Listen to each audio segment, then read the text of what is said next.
Vamos a dar unos segunditos adicionales para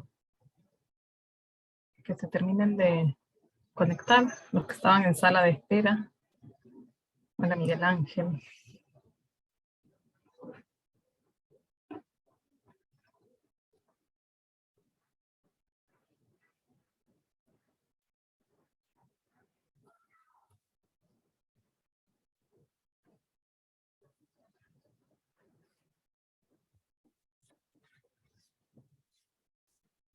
Okay. Bueno, vamos a ir iniciando.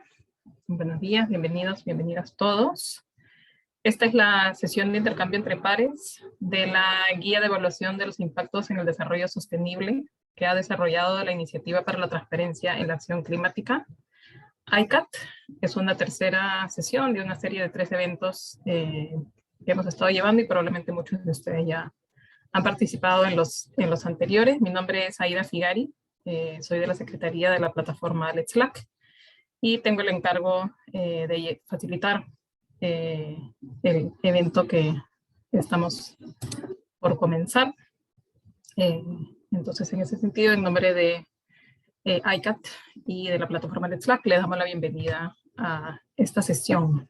Mientras esperamos también que se terminen de conectar el resto de colegas y siempre importante tener unas recomendaciones para que la sesión funcione sin ningún contratiempo. Esta es una sesión en Zoom reuniones.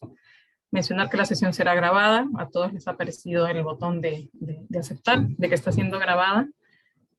Para que no tengamos mayores contratiempos, le pedimos que mantengan sus micrófonos y sus cámaras apagados, ¿no? Más adelante vamos a tener un espacio que les vamos a pedir más bien que los prendan para tener conversaciones, pero por lo pronto y mientras tengamos la primera parte, les vamos a pedir que lo mantengan en silencio cuando no lo están usando. Si están atentos al chat, por el chat vamos a estar compartiendo enlaces de interés. Y también si ustedes tienen algún comentario o nos quieren hacer llegar alguna pregunta, también lo pueden hacer a través del chat. Vamos a tener espacios exclusivos de preguntas y comentarios y conversación. Y como les mencioné, ahí vamos a poder abrir cámaras y micrófonos. Y como en otras oportunidades, recordarles que todos los materiales de la sesión, de esta sesión, de las sesiones pasadas, están disponibles en el enlace que ahí se muestra y que también les vamos a compartir por el chat para que puedan darle clic si necesitan consultar.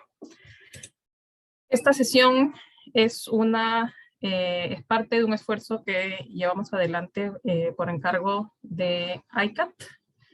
ICAT ha traducido al español 3 de sus guías que forman parte, guías de evaluación de políticas que forman parte de su caja de herramientas o el toolbox y que están relacionadas con temas de transparencia climática, ¿no? Hemos traducido la guía de acción no estatal y subnacional, la guía de evaluación de los impactos en el desarrollo sostenible y la guía de evaluación sobre el cambio transformacional. En esta oportunidad, y como mencioné al inicio, estamos enfocados en la segunda de las guías que están mostradas, ¿no? Que es la guía de evaluación de los impactos en el desarrollo sostenible, el impacto de las políticas. Parte de este esfuerzo que estamos haciendo es de difusión de las guías para que las conozcan y sepan para qué se usa y cuáles son los detalles de cada una de ellas. Para cada una de las guías hemos seguido un proceso de 3 sesiones. Un primer webinar, que es una presentación general de la guía y cuáles son los beneficios de aplicarla. Seguida de una sesión de profundización que los expertos que han tenido a cargo el desarrollo de la guía nos han contado en detalle cómo se usa, cuáles son los pasos, cuáles son los detalles de su aplicación. Y tenemos una tercera sesión para cada una de las guías, y que es la que nos convoca hoy día, en la que buscamos que haya un aprendizaje entre pares y que quienes han aplicado en Latinoamérica la guía nos compartan cuál ha sido su experiencia, por qué la han usado, qué han aprendido, qué retos y barreras han superado y cómo lo han hecho, como un insumo para ustedes que tienen el interés también de aplicarlo, ¿no? Y hoy en particular tenemos el gusto de tener la participación de Argentina en el uso de la guía, ¿no? Y vamos a hablar de eso en un momentito más.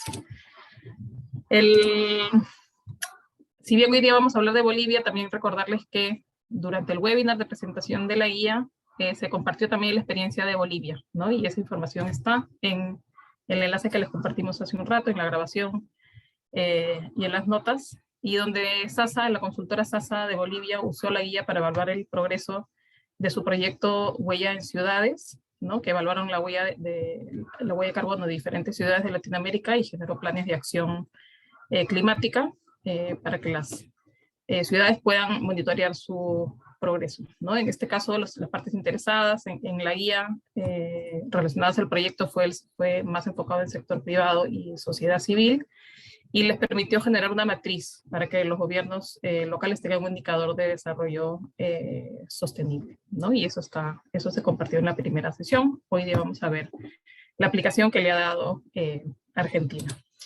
Y finalmente, bueno, recordarles que la guía, ya me imagino que muchos de ustedes ya la descargaron y la tienen a disposición, pero quienes no, la guía de evaluación de los impactos de desarrollo sostenible la pueden descargar usando el código QR que se muestra en pantalla, pero también estamos compartiendo por el chat el enlace directo para la descarga del documento en PDF, para quien la quiera tener a la mano y todavía no la han descargado.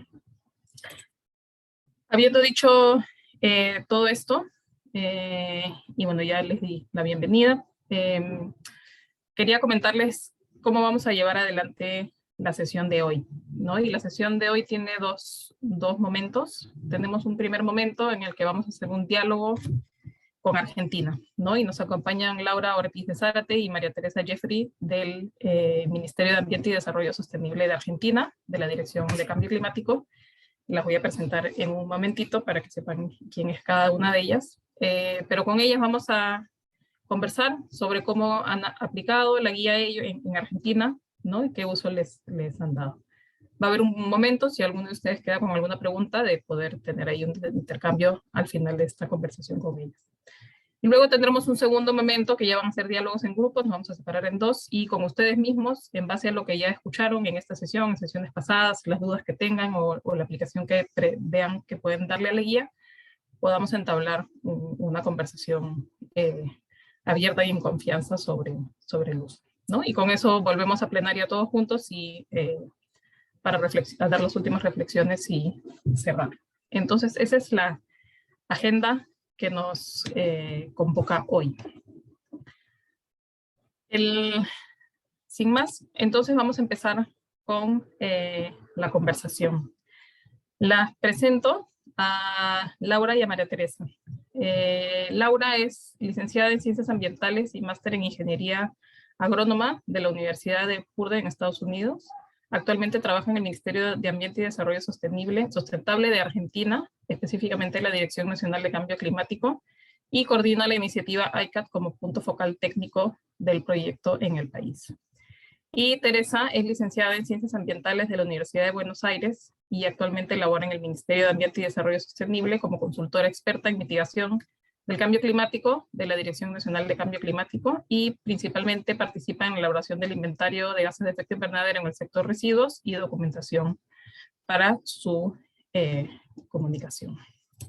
Entonces, gracias Laura y Teresa por acompañarnos y ser parte de esta sesión de intercambios.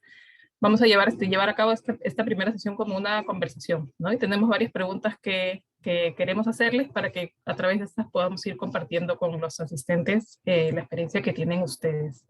Entonces quería comenzar con Laura. Y Laura, te quería preguntar qué llevó al Ministerio de Argentina a aplicar la guía, ¿no? ¿Cuál fue el objetivo? ¿Por qué decidieron por esta herramienta en particular? ¿Cuáles fueron las fases? ¿Qué antecedentes puedes compartir como previo al uso de la guía?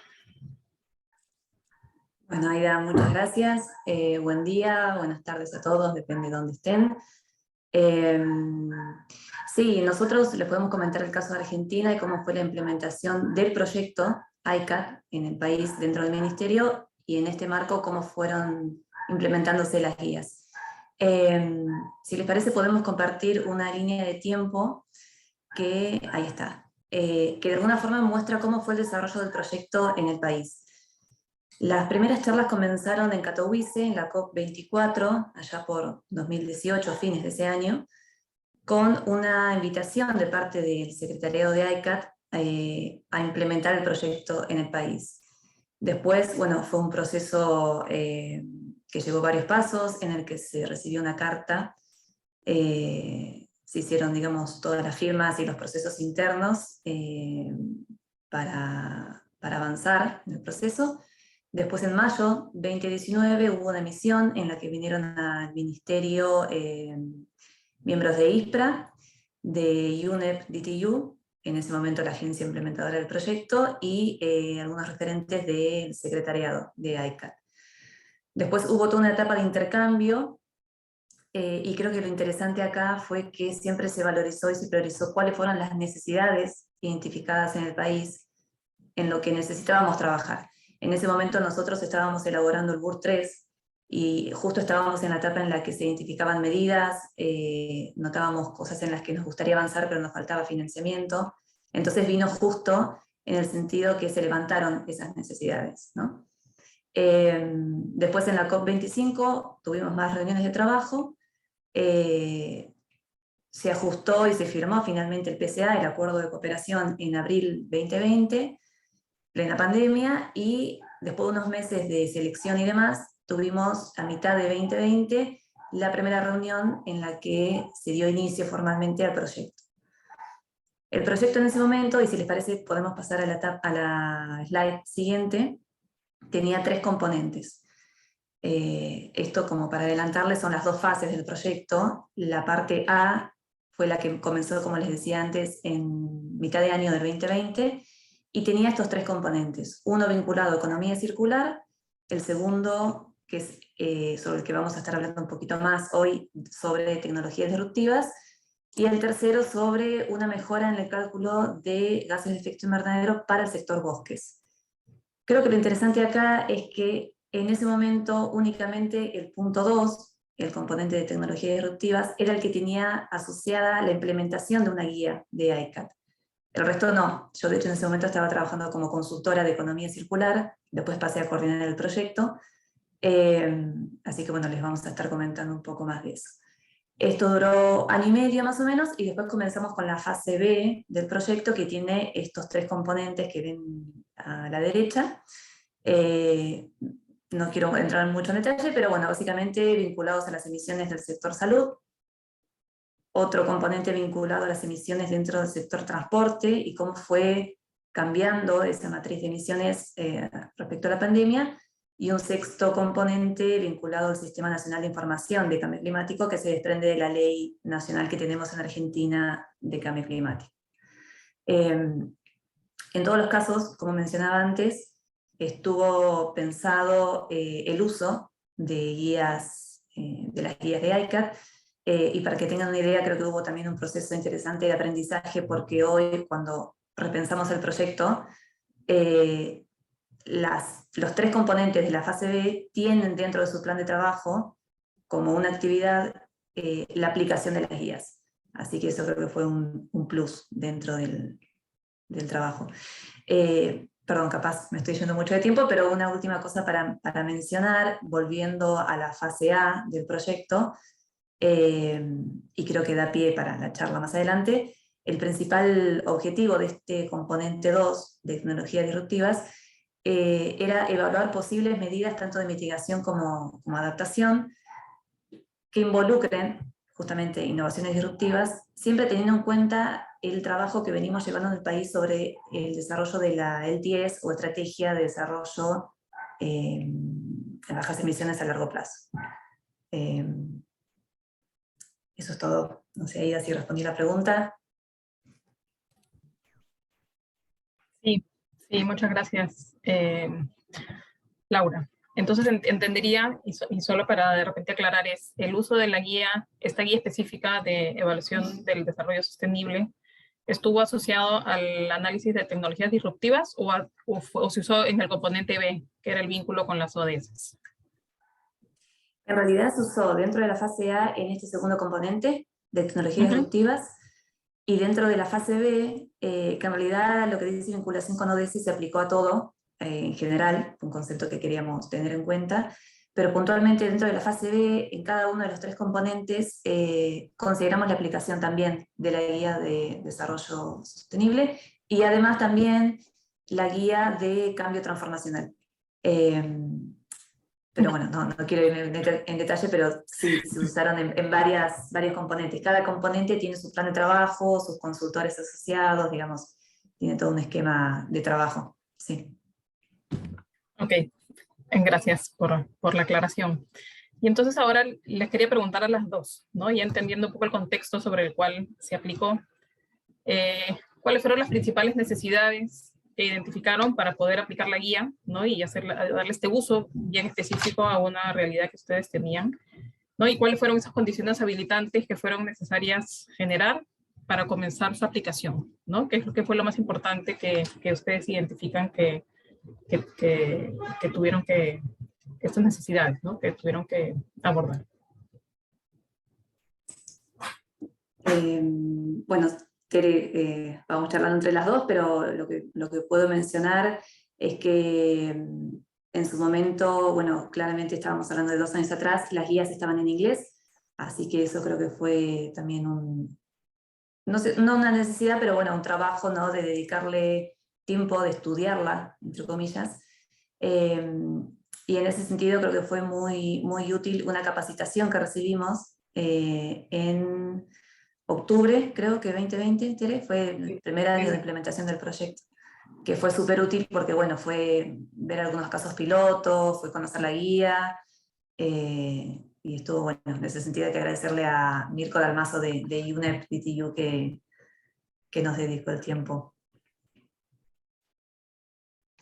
Sí, también quería agregar al respecto que sí, una de las necesidades más puntuales era, bueno, el estudio previo de la guía, previo a aplicarla, y si llegan a tener alguna instancia de capacitación por parte de ICAT, es para aprovechar, tener bien estudiada la guía antes, como para ir a la capacitación ya con las preguntas puntuales y cualquier cuestión que les haya quedado pendiente, o alguna duda de la guía, como para aprovechar más esa instancia de capacitación y para que después sea más fácil durante el desarrollo tener estas herramientas bien comprendidas. Y bueno, otra necesidad también importante, fue necesario hacer una revisión internacional de medidas, de todas las medidas de innovaciones disruptivas, que es lo que estábamos estudiando nosotros. Y bueno, para eso de la revisión de medidas también lo que hicimos fue consultar a expertos, y bueno, y conocer en profundidad cada una de las innovaciones, y bueno, las principales barreras que se encontraron en algunos casos fue la falta de información acerca de las medidas. Así que, bueno, hay que enfocarse un poco en la información que hay disponible, y bueno, eso. Gracias, Teresa. Y eso me enlaza con lo siguiente que les quería preguntar, ¿no? Y es, ¿cuáles fueron los principales retos que tuvieron que enfrentar? ¿No? Ya tú mencionaste ahorita el primero, que no sé si también quieres abundar un poco, que es la falta de información, ¿no? Que uno además lo escucha mucho cuando quiere trabajar temas de transparencia. Siempre uno de los principales retos que sale es la falta de información, la calidad de la información. Pero ustedes, para aplicar esta guía, ¿cuáles fueron los principales retos con los cuales se enfrentaron, ¿no? Y cómo de repente cómo lo superaron? Sí, en realidad,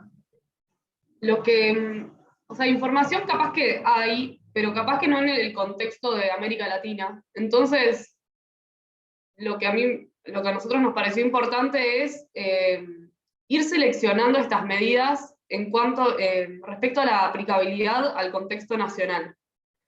Entonces, porque capaz que hay algunas innovaciones que no cuadran con el contexto, y está bueno pensarlas desde el lugar de bueno, ¿qué necesidades hay en la región? ¿Cuáles son los problemas que estamos enfrentando y cuáles serían las posibles soluciones? Entonces, bueno, en base a eso, fue que fuimos seleccionando medidas, ¿no? Entonces, entre un abanico enorme de medidas, fuimos seleccionando, y para eso sí tuvimos como en cuenta varios criterios para seleccionarlas, como por ejemplo, si esa tecnología es innovadora para generar valor, si ofrece servicios novedosos a los consumidores, si reduce las emisiones de gases de efecto invernadero, si se adopta a gran escala, si interrumpe las prácticas emisoras de grandes cantidades de gases de efecto invernadero. Y bueno, este tipo de cuestiones fueron las que tuvimos en cuenta para ir seleccionando las medidas. Y otro paso muy importante fue el de hacer entrevistas con expertos.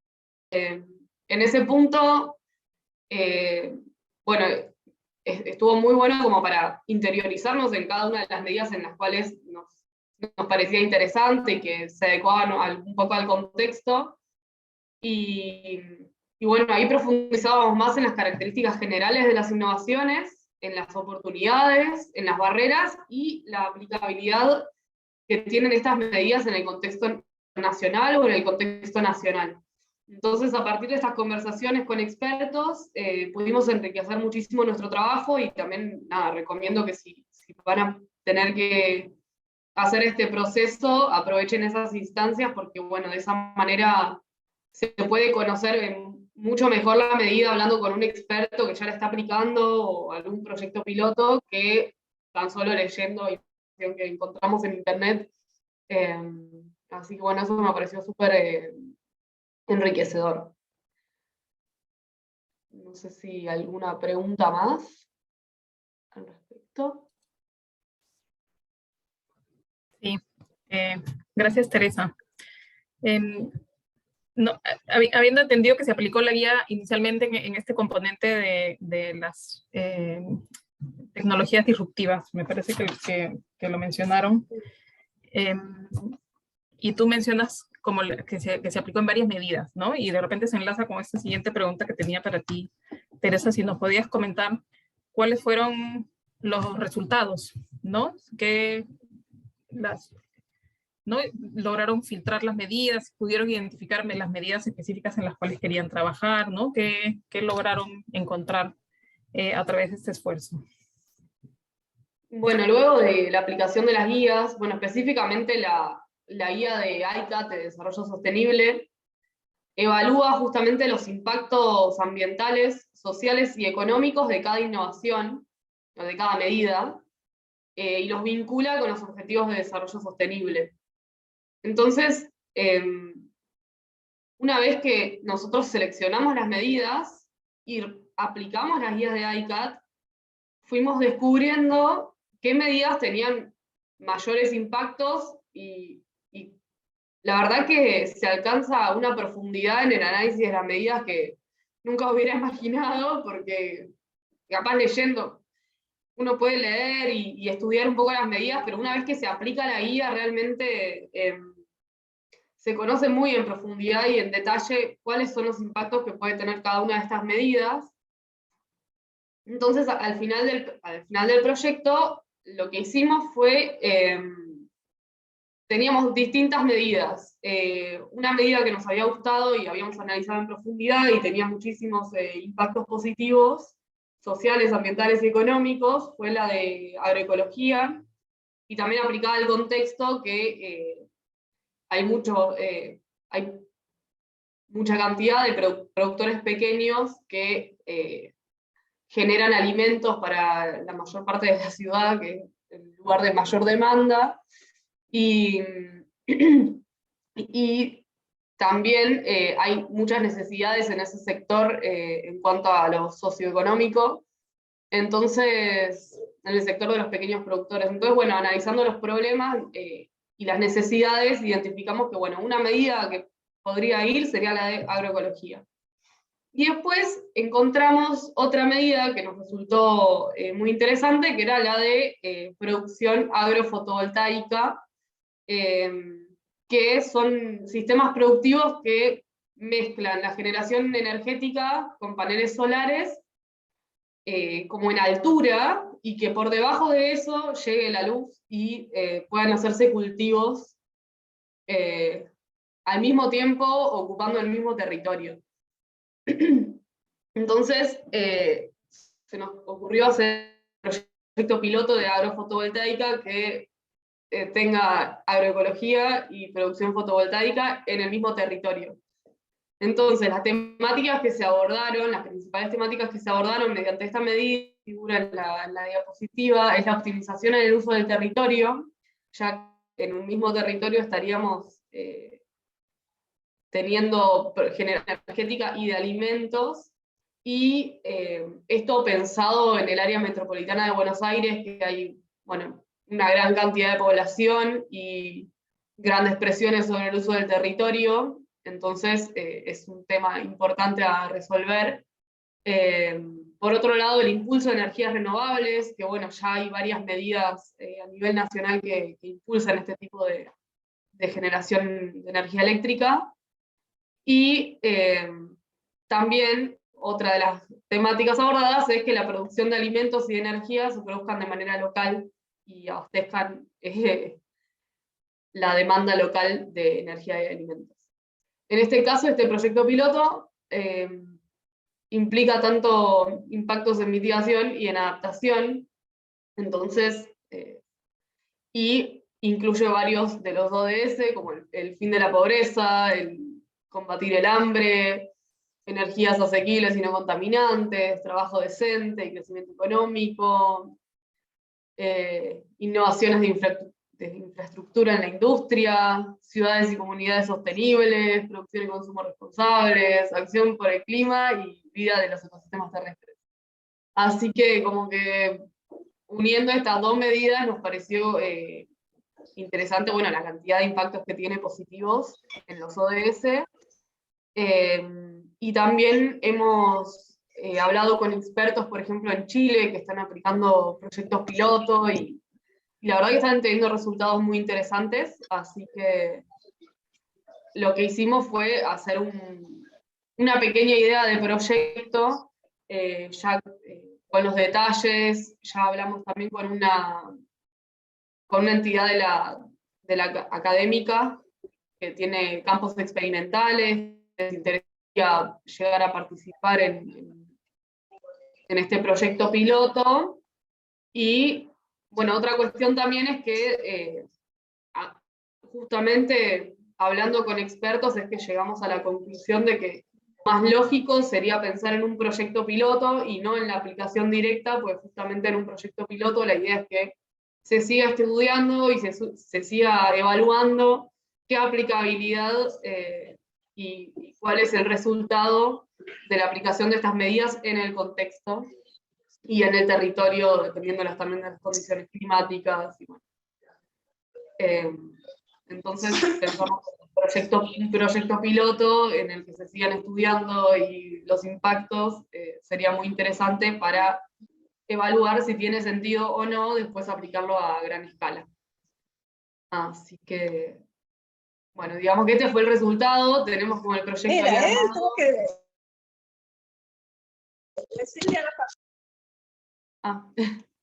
Pensé que estaban hablando. Para luego seguir adelante. No sé si Lau, ¿querés agregar algo? No, me parece que está súper claro. Esto da para ampliar, digamos, mucho, porque fue mucho trabajo, pero bueno, creo que esto resume de alguna forma un caso súper práctico de aplicación de la guía, porque en definitiva este es el proyecto final, el preproyecto en realidad, pero se llegó a esto después de un proceso de selección y de estudio súper minucioso de cada una de las medidas que habían hecho. Me acuerdo de haber visto una lista mucho más grande, entonces creo que se ve bien claro la aplicación de la guía como para priorizar medidas y para estudiar bien qué ODS afecta, y bueno, lo que creo que es la idea de la guía en sí, ¿no? Ampliar y profundizar el estudio.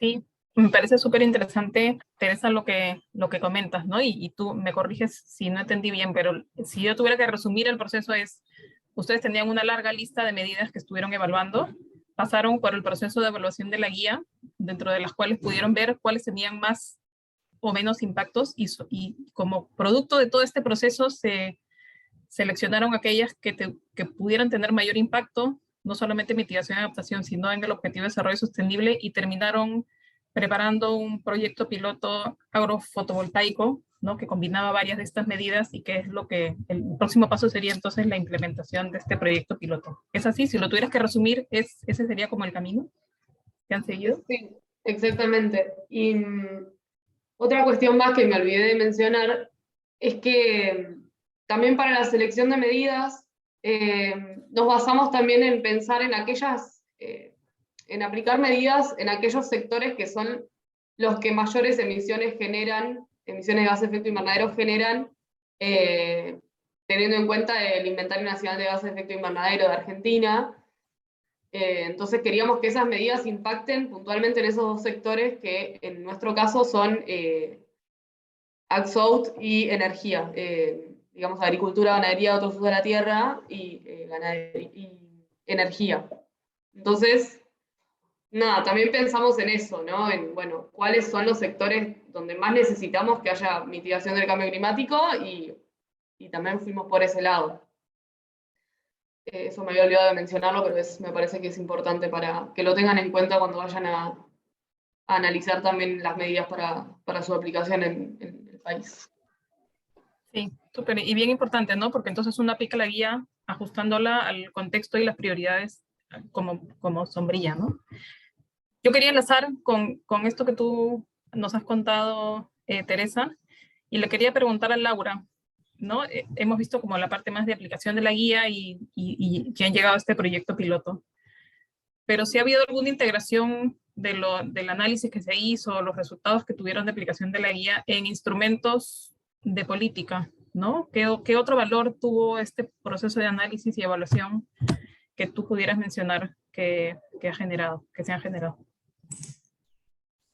Sí, yo creo que el valor está en el proyecto en sí mismo, pero pensando con los instrumentos, yo creo que también tiene mucho potencial porque esto nos da pie para vincularnos, como decía Tere, con otras instituciones y de hecho también pensando como instrumento futuro para una segunda etapa del proyecto ICAT, ¿por qué no? El año que viene, si logramos avanzar con las negociaciones. Me parece súper interesante en vez de empezar un proyecto, digamos, de una hoja en blanco y de cero, retomar todo este trabajo, porque si uno ve todos los informes, que son todos los distintos productos de esta consultoría, este último es un preproyecto en el que ya tiene hasta un predio pensado, como decía Tere, en el AMBA, en el área metropolitana de Buenos Aires, toda una parte de financiamiento estipulada de cuánto podría costar la instalación y el mantenimiento de estas estructuras.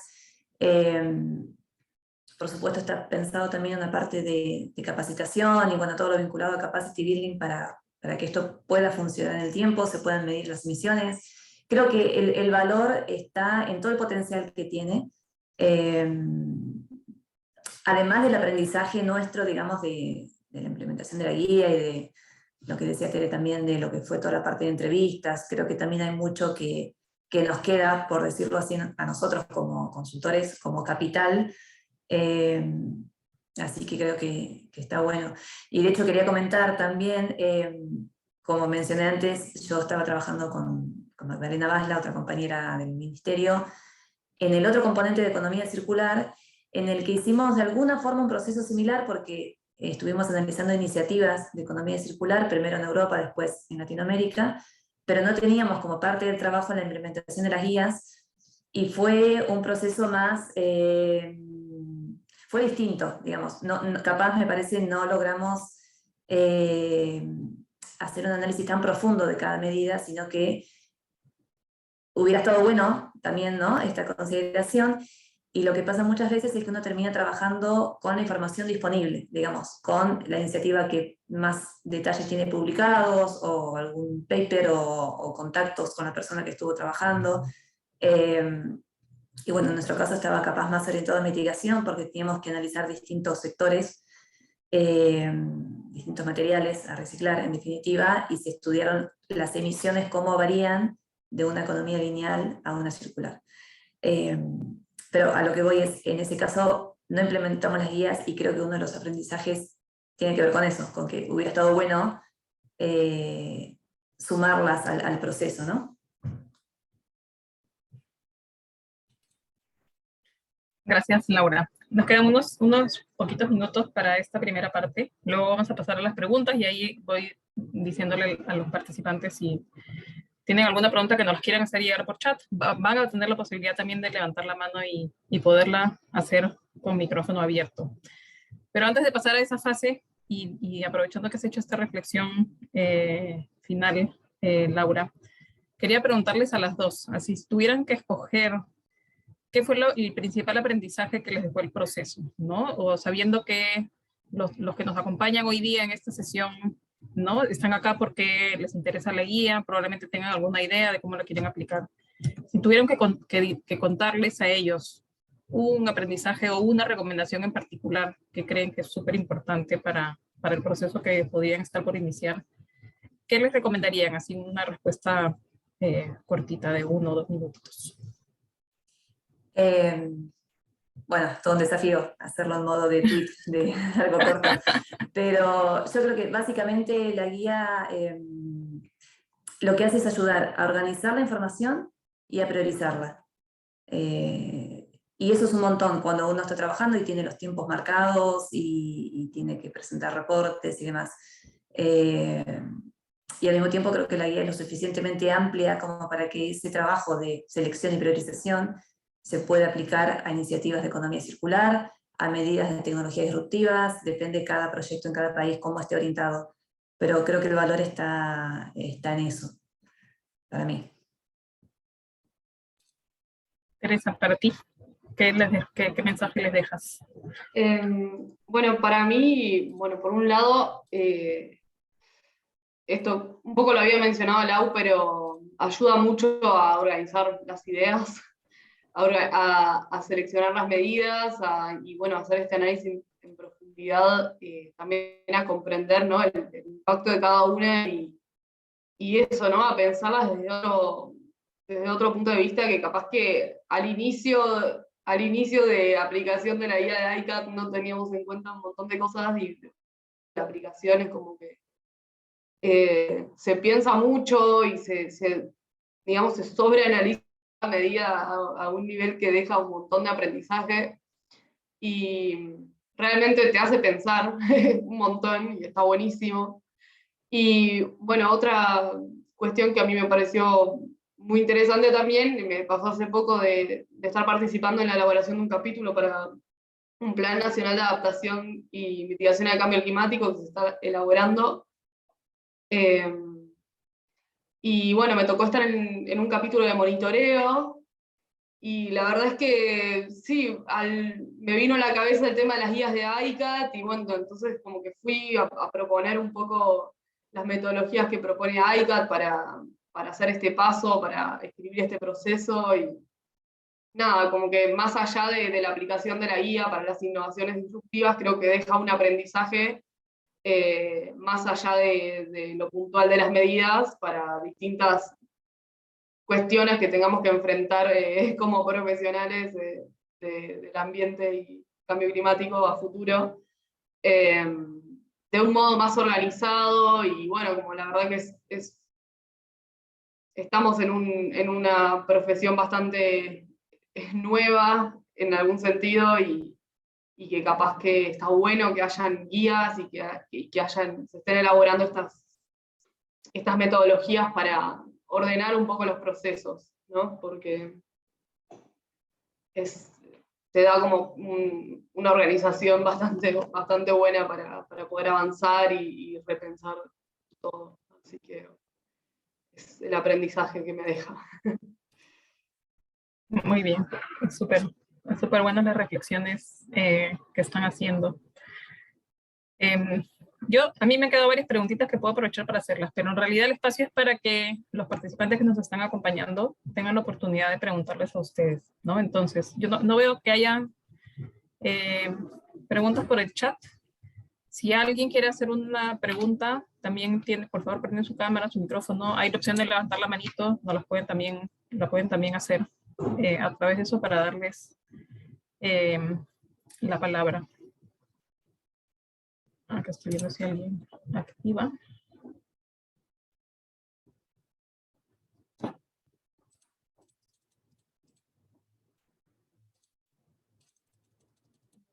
nadie con cámaras o micrófonos activados, ni manitos levantadas, ni preguntas por el chat. Pero bueno, mientras se animan, yo tengo unas preguntas rápidas que quisiera hacerles antes de pasar a los grupos, ¿no? Y en los grupos de repente se animan a preguntarles más directamente. Pero tengo una pregunta como bien operativa y práctica, ¿no? Y Laura nos contó en su primera diapositiva, en la diapositiva que nos mostró como de la serie de tiempo, que sí hubo un proceso de negociación o de gestionar el poder dar inicio a este proyecto con ICAT, ¿no? Y entendería que entonces en diciembre de 2020, que hacen la reunión kickoff, ahí arranca todo el proceso de aplicación de además de estos dos componentes y las dos fases y los diferentes componentes. Pero en términos ya una vez que empezaron con aplicar la guía, ¿no? Yo quería preguntarles también para como referencia para otros que lo quieran aplicar es, para ustedes, ¿cuál fue el equipo necesario que tuvieron que montar, ¿no? ¿Cuántas personas estuvieron involucradas en la aplicación de la guía y cuánto tiempo tomó, ¿no? Si empezaron en diciembre de 2020, o sea, fue todo 2021, en realidad fue una parte del 2021, ya a partir de ella tuvieron resultados. Entonces, en términos de equipo que se tuvo que hacer cargo de implementar la guía, el tiempo que fue necesario, y de repente complementar también con la pregunta de a quiénes sumaron, ¿no? Tuvieron reuniones con los sectores de cada una de las medidas, a quién tuvieron que sumar en términos de actores de gobierno, sector privado, otros, ¿no? Entonces, en esas como 3 líneas que nos pudieran contar de experiencia que tuvieron. Mira, yo te puedo contar que en realidad esa reunión kickoff fue a mitad del 2020, fue en julio, y para esa instancia ya teníamos los planes de trabajo de cada componente, digamos, planificados y aprobados por ICAT en definitiva, ¿no? Cada componente tenía 2 consultores contratados, o 3 en el caso de bosques, si me acuerdo bien, así que siempre eran equipos relativamente chicos, pero que había mucho contacto internamente dentro de la DNSC o Dirección Nacional de Cambio Climático del Ministerio, porque, como mencionaba Tere antes, hay un montón de cuestiones que, digamos, uno no disocia del trabajo en sí, de la diaria, sino que se tiene en cuenta el inventario nacional de gases de efecto invernadero, los proyectos que hay respecto a la LTS de Argentina. Entonces, esa necesidad que los productos de ICAT y la aplicación de las guías vayan en línea con el resto del trabajo, implica obviamente que haya reuniones frecuentes, que haya consultas, incluso interministeriales. Yo capaz en esa primera etapa del proyecto puedo comentar un poco más del lado de economía circular, que tuvimos reuniones con el sector privado,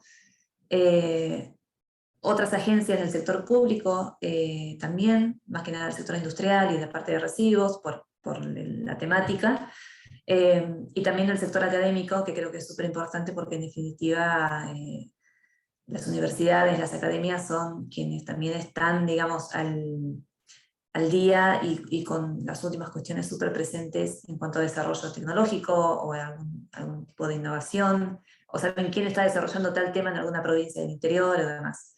Así que eso fue un poco la estructura, y en cuanto a la fase B del proyecto, que comenzó en más o menos octubre 2021, también se plantearon componentes en los que había de 2 o 3 consultores contratados, así que creo que eso un poco se repite, ¿no? O por lo menos esa es la dimensión en la que está planteado el proyecto acá en Argentina, por lo que estuve escuchando, que participé el martes pasado de el webinar anterior, y sé que en otros países también funciona de una forma en la que ICAT trabaja con una consultora directamente, ajena al gobierno, al sector público, y es distinto la dinámica, pero bueno, yo les cuento cómo fue en el caso nuestro, ¿no?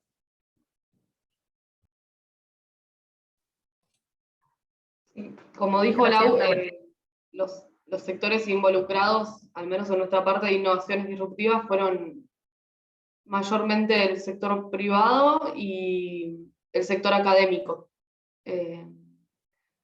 También tuvimos alguna reunión con otros ministerios, pero más que nada, al ser innovaciones que no se están llevando a cabo, justamente era buscar algo disruptivo, algo nuevo, Más que nada el sector académico es el que va con más innovaciones, así que fuimos por ese lado.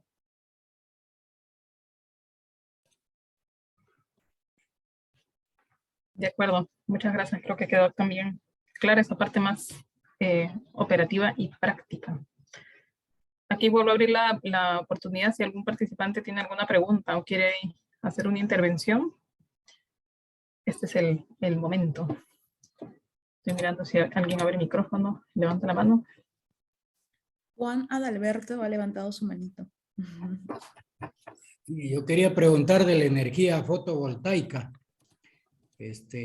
¿Cómo se hace para alimentar una casa a la energía permanente? Y ¿se puede reemplazar al 100% la energía eléctrica con petróleo? ¿Con la acción del sol? Eso quería preguntar, que me explique brevemente. Gracias por la pregunta. No sé si tienen algún análisis que hayan hecho como parte del proceso de aplicación de la guía del reemplazo de la fotovoltaica en vivienda.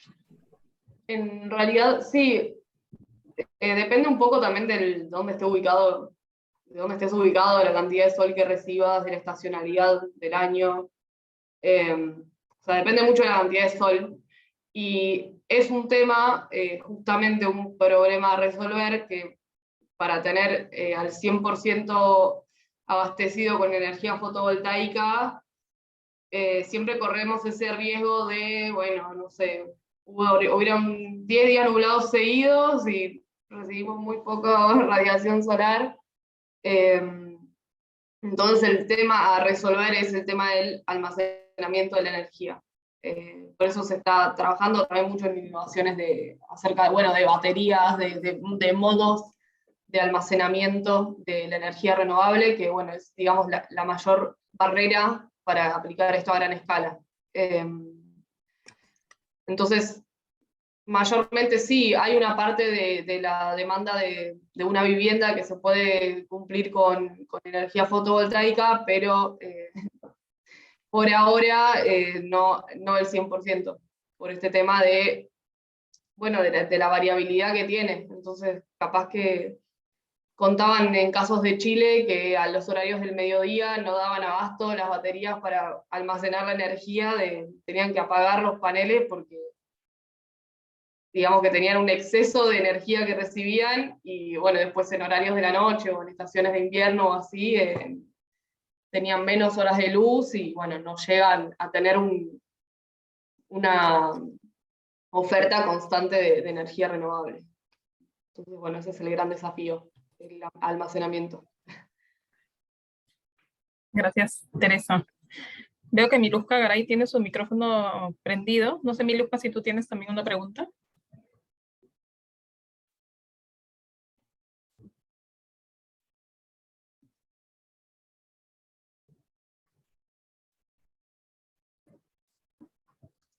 No, ok. Ok, no dice que no por el chat. Listo.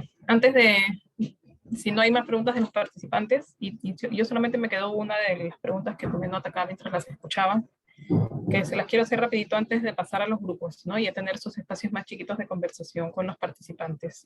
Me quedé pensando también si parte de toda esta información y todo este análisis y evaluación que se hizo con la guía sirvió como insumo o se usó de alguna manera en el proceso de actualización de la NDC, en el proceso de elaboración de sus estrategias climáticas de largo plazo, en la preparación de los reportes, ¿no? Los BURS, las comunicaciones nacionales. ¿Ha habido algún vínculo de esto, que esta información que se ha levantado con estos otros o compromisos o reportes que ha tenido el Ministerio un poco más a nivel internacional?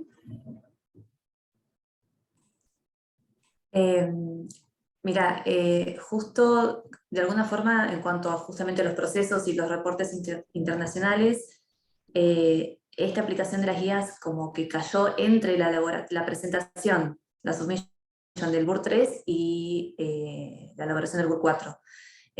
Como muchos sabrán, uno se guía por las guías del IPCC, los 4 capítulos digo, del BUR están bien marcados y hay algunas cuestiones que respetar en cuanto a la formalidad de la información que uno vuelca ahí. Así que dentro de lo que es el BUR no lo veo tanto, sí tal vez en la generación del Plan de Acción Plan Nacional de Adaptación y Mitigación que estamos trabajando. La idea es poder llegar al menos con alguna versión preliminar a la COP27 ahora en Egipto, ahora en realidad me refiero a noviembre. Y también lo veo como algo potencial a sumar principalmente en la estrategia a largo plazo, que ya hay algunos trabajos elaborados con proyecciones, con distintos escenarios, y creo que puntualmente lo que es energías disruptivas está en esa línea.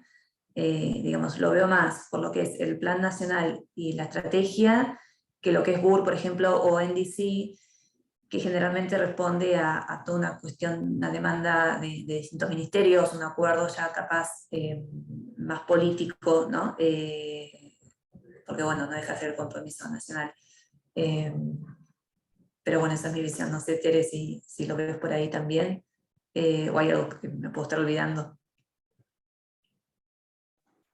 No, creo que lo dejaste claro, Lau.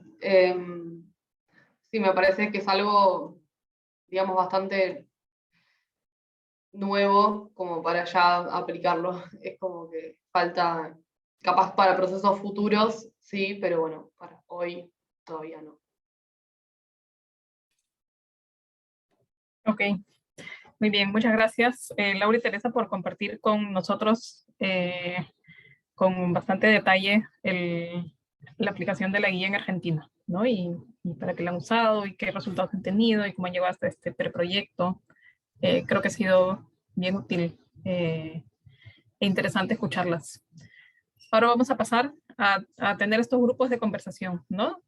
Creo que también nos interesa saber quiénes están acá conectados, están interesados en la guía por algo, ¿no? Y quisiéramos también escucharlos a ustedes, qué retos y qué necesidades ven, si quisieran ustedes aplicar la guía en alguna experiencia en sus propios países u organizaciones. Entonces nos vamos a dividir en 2 grupos. En un grupo voy a estar yo con Laura y en el otro grupo va a estar mi colega Elizabeth López con Teresa.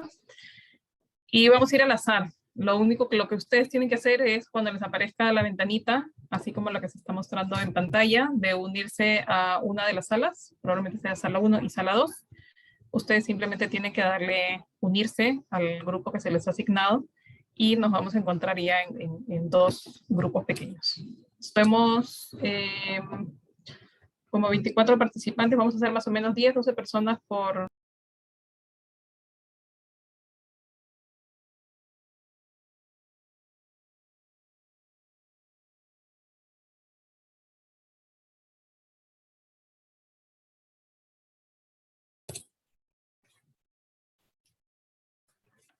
Muy bien, mientras creo que ya estamos todos volviendo.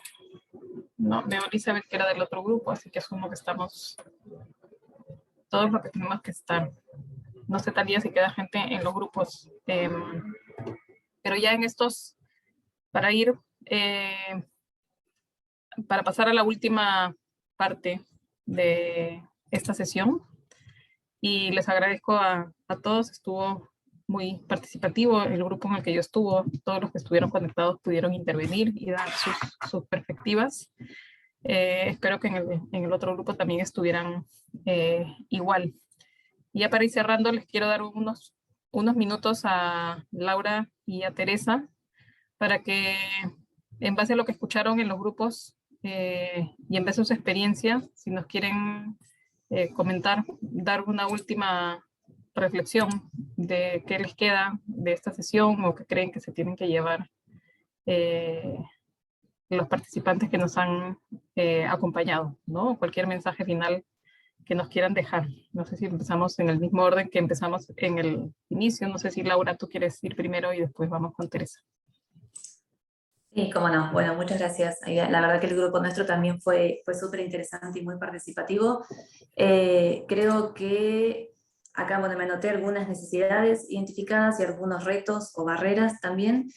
Y escuchándolos, había compañeros de Perú, de la Patagonia Argentina, también de Honduras, de Venezuela, y por más que no todos representaban el sector público, había emprendimientos capaz de otra escala o privados, hemos escuchado de todo, hasta digamos, distintas áreas de trabajo. Yo veo que hay muchos temas en común y creo que eso es lo interesante porque es uno de los productos de este trabajo entre colegas, justamente, ¿no? Como es el título de este webinar, peer-to-peer, o sea, entre nosotros. Y yo veo que hay muchas cuestiones en común en cuanto a necesidades, por ejemplo, sobre falta de información, cómo medir datos, generar indicadores. Estaba un poco el concepto de, gracias a las guías, poder bajar a tierra y operativizar muchas cuestiones capaz más generales que uno tiene en los ODS, que suenan tan amplios, ¿no? Y también la necesidad de que la guía sirva como apoyo para lo que son las medidas orientadas al cumplimiento de la NDC y de otros compromisos nacionales. Eso, por un lado, digamos, lo que es necesidad, y en lo que es barrera, algo que yo veo que se repite y lo siento también muy propio del lado de Argentina, veo que es también algo que compartimos, la falta de información, la necesidad de sistematizar la información disponible, de que haya un registro de todos los datos. También otra barrera fue la baja valorización que hay de los impactos sociales o ambientales en general en las comunidades o capaz en algunos decisores tomadores de decisión, perdón. Y algunas otras barreras mencionadas tienen que ver con el método del aprendizaje de la guía en sí, del tiempo que implica estudiárselas y después emplearlas. Así que bueno, no me quiero extender mucho, pero les quería agradecer y creo que lo interesante de estos procesos no es solo tomar una guía y ver cómo aplicarla, sino escucharnos entre nosotros y ver también qué puede aprender uno del par que está al lado, capaz en otro país, pero con las mismas necesidades y barreras, ¿no? Así que bueno, eso de mi parte. Muchas gracias. Muchas gracias, Laura. Muy interesante. Teresa. Bueno, en nuestro grupo también las barreras que identificamos fueron también por una parte el tema de financiamiento para proyectos ambientales, digamos, para adaptación y mitigación al cambio climático, o para transición energética, o para forestación con especies nativas. Como que una de las mayores barreras es el tema del financiamiento o el tema de los costos. También se mencionó que capaz es muy costoso hacer una planta renovable respecto a una convencional. Y bueno, justamente una de las causas identificamos fue el tema de que las guías de ICAT, la guía esta de Objetivos de Desarrollo Sostenible, puede servir como para justificar y solicitar financiamiento, como para justificar por qué se selecciona esa medida, para visibilizar los impactos que tiene a nivel económico, ambiental y social. Entonces que no es, y para ¿no? visibilizar estas tres cuestiones que bueno, son las importantes para el desarrollo sostenible. Y una vez que tengamos organizada la información y hay proyectos puntuales, se puede pensar en pedir un financiamiento con un proyecto fuerte, ya establecido, con mucha información por detrás, como para justificarlo. Y me parece que está bueno para acceder, y también es para lo que ya mencioné anteriormente, visibilizar los impactos que pueden tener. Y bueno, agradezco mucho este intercambio y también mencionar que bueno, también es importante adaptar las guías a las necesidades y circunstancias de cada lugar, de cada región. Súper. Muchísimas gracias, Laura y Teresa, por habernos acompañado en toda la sesión, por habernos compartido con paciencia la experiencia que ustedes tienen usando la guía. creo que es súper valioso y como ha salido en estas conversaciones grupales, el tener la oportunidad de escuchar, ¿no?, de primera mano cuáles son esos aprendizajes de quien lo están aplicando y además en una realidad latinoamericana similar, ¿no? Y esperamos que esta guía que está traducida al español sea de utilidad, que estas sesiones que hemos tenido para los asistentes que nos acompañan sean de utilidad y los estén ayudando a decidirse y a aplicarla. Para nosotros, como hemos mencionado en otras sesiones, así, bueno, entonces, Laura y María Teresa, muchísimas gracias por acompañarnos hoy día y en todo el proceso, desde su experiencia hasta estar en los trabajos de grupo y participar dando feedback a los comentarios, además de darnos la reflexión final que nos resume un poco todo lo que se conversó. Como hemos dicho en otras sesiones, para nosotros escuchar de ustedes, ahora estoy hablando de los participantes que nos acompañan aún, escuchar de ustedes la valoración que le dan a las sesiones es importante para nosotros mejorar y ver oportunidades de hacer las cosas distintas en próximas oportunidades. Entonces les voy a pedir unos segundos en realidad, porque es muy sencillo, es una encuesta de salida donde les pedimos valorar la sesión de hoy en términos generales, pero también en términos de los contenidos que hemos compartido con ustedes. No les va a tomar más de 30 segundos compartirlo y llenarlo, y para nosotros es súper valioso lo que ustedes nos puedan decir. Y también aprovechando, mientras les dejamos la encuesta para que la vayan llenando, comentarles, como mencioné al inicio, este ha sido el tercero de los eventos relacionados con la guía de evaluación de desarrollo sostenible, ¿no?, que está ya traducida al español.